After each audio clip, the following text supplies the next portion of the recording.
Mengawali informasi hari ini pemirsa, dalam rangka Hari Desa Nasional, PJ Bupati Banyuasin mengajak seluruh masyarakat untuk memanfaatkan lahan kosong untuk memenuhi kebutuhan dan meningkatkan perekonomian masyarakat.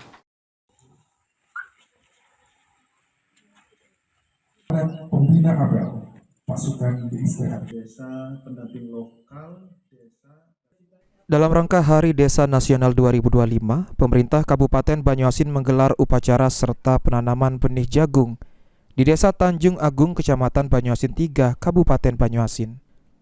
Muhammad Farid, penjabat Bupati Banyuasin, mengatakan, dalam momentum Hari Desa Nasional, Kabupaten Banyuasin memiliki potensi besar untuk mengembangkan lahan pertanian dan perkebunan.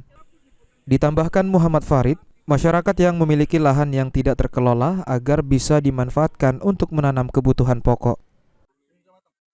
Di sini kita lihat bahwasanya potensi Kabupaten Banyuasin untuk mengembangkan lahan pertanian perkebunan itu sangat terbuka lebar. Nah, hari ini kita menyaksikan sendiri banyak lahan yang sekarang di Banyuasin dimanfaatkan oleh masyarakat, terutama masyarakat desa, untuk menghasilkan, meningkatkan kesejahteraan masyarakat desa dengan menanam. Hari ini kita lihat menanam melon, di mana melon bisa panen dalam 1 tahun 4 kali. Dan ini bisa meningkatkan kesejahteraan masyarakat kita. Dan juga menanam jagung.